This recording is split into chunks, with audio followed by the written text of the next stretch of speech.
Hi everybody, I hope you're all well. So this week I thought I'd bring you with me while I work on a painting. I did an art exhibition, art festival exhibition last weekend, and I started the painting there because it was good for us to demonstrate pieces that we were working on. So I made a start there, which I just put at the beginning of the video with a little clips of the festival. And then for the rest of the video, I'm just going to be painting and just talking over what's going on in the painting. So I hope you enjoy. Please like and subscribe if you do, and leave me a comment, that would be lovely.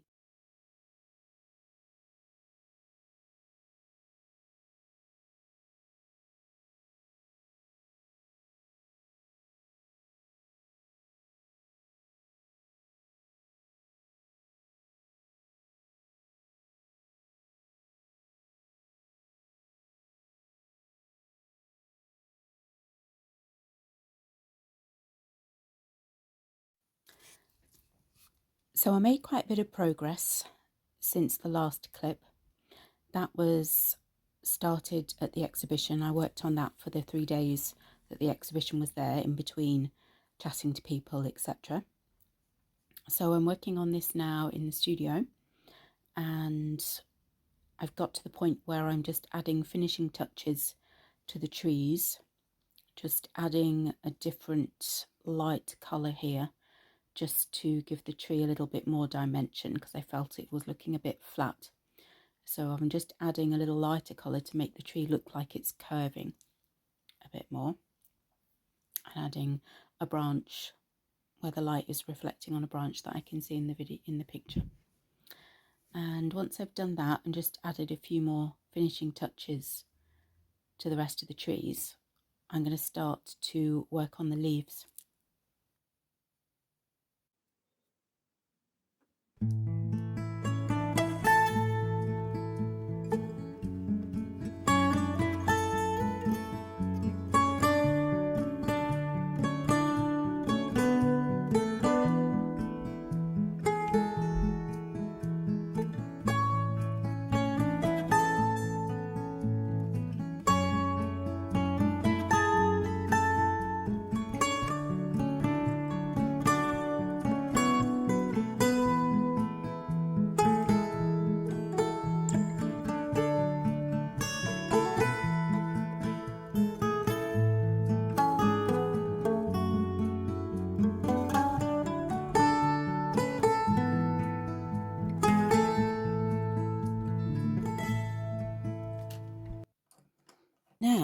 Now I'm going to start working on adding some leaves.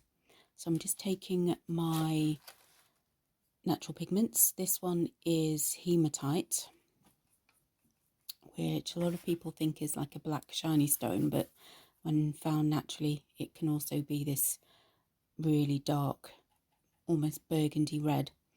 And I'm going to use this to add the background leaves, mixed with a little bit of my soot black.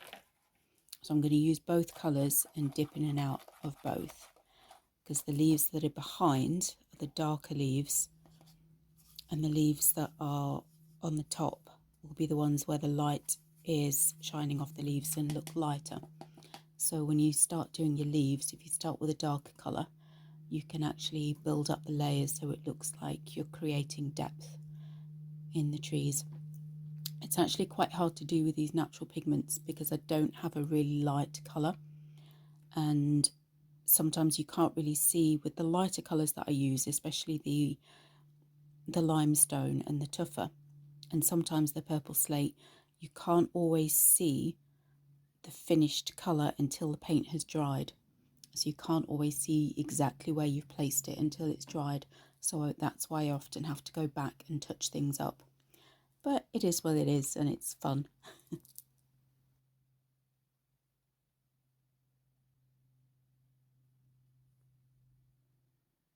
So what I'm doing, when I dip the brush into the paint, I then tap the brush again onto the palette, just so that the bristles of the brush splay out a little bit.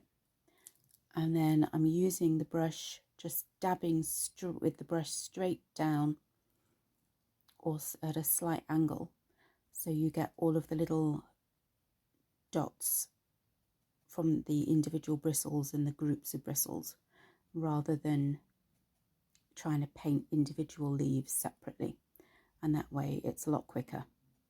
But you do need your brush to be a little bit drier and a little bit more splayed out, so otherwise you just get a big blotch of paint.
Now I'm using the same brush, and I'm going to use a similar technique to add some grass strokes, still working from the dark colours to the light again to add some depth and create the shading.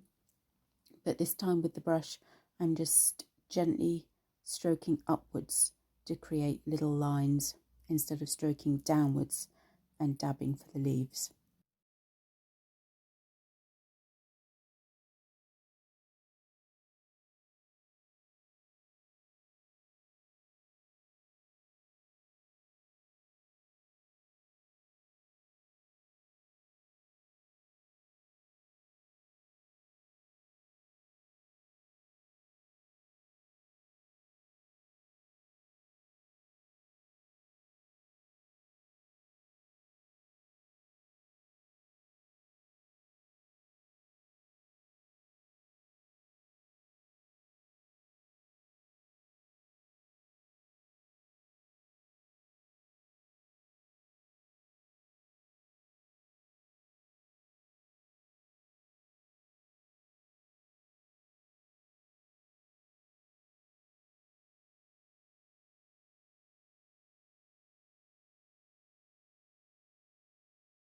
Now our darker colour has dried, I'm going in with a lighter colour, well, the medium tone, I should say. I'm going in with the main colour for the leaves that I'm using, which in this case is the purple slate.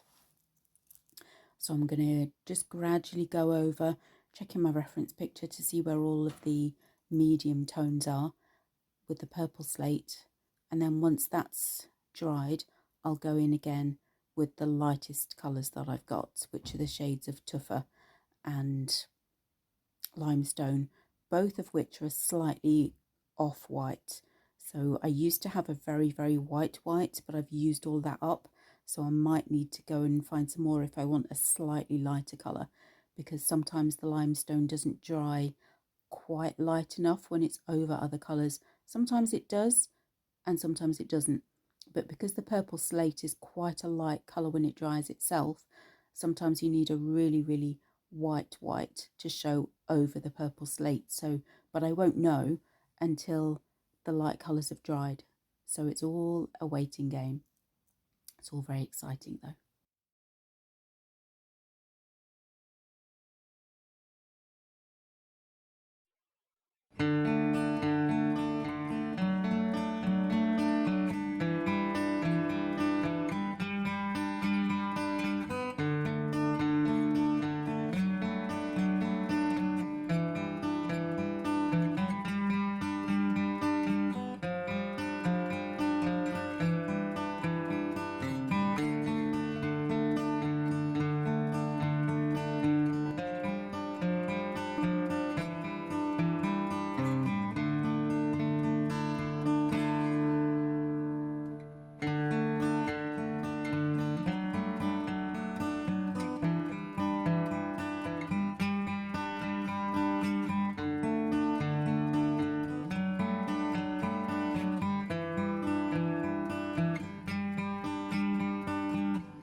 Come back to the grass now with the purple slate, because in this painting the purple is my green, and I'm just adding where some of the lighter patches of grass are, and then once this area is dry, once this colour is dry, I'll go back in with the lighter creamy white colours that I've got to add some of the highlights where the light is reflecting on the grass. I've also got some garlic flowers to add into this piece later, but that's going to need me to find a really white colour. I'm thinking I might use my natural gesso because that's really white, but I'll just wait and see what once I finish the grass, because it's going to take a while to build up some of the layers, and then I'll know where I can add from there.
So I'm just adding a few little highlights to the background, which you won't really see until it's dried, so I won't know whether they're light enough until it's dried. And if they're not quite light enough, because from my reference picture there's some really strong light shining in the background. If it's not quite light enough, then I'll have to go over again with the white gesso as a paint. But I might try darkening some of the foreground a bit more before I do that.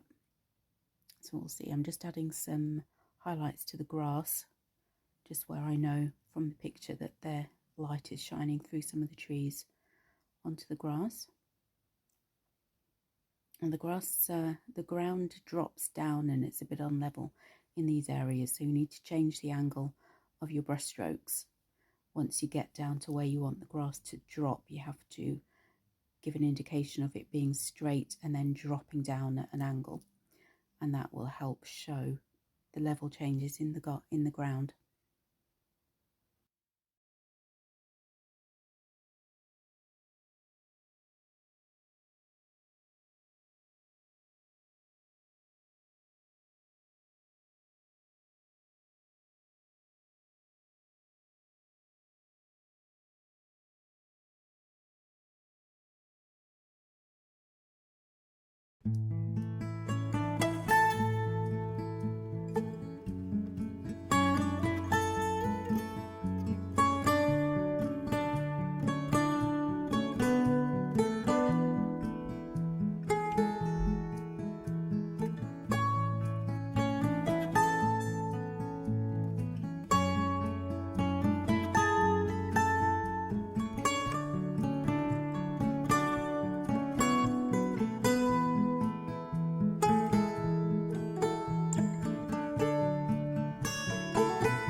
Now I'm adding the lightest colours that I've got to highlight the leaves. So I'm just checking my reference picture just to see where the lightest leaves are. There are actually a couple of different shades of light in the leaves. Some of them have like white reflections and some of them are just slightly lighter shade of green than the other leaves. So I'm using my two different shades of white because they are similar, but one of them is very slightly lighter than the other. So I'm just using both of them, but I won't really know what the effect is until the paint has dried. So wish me luck.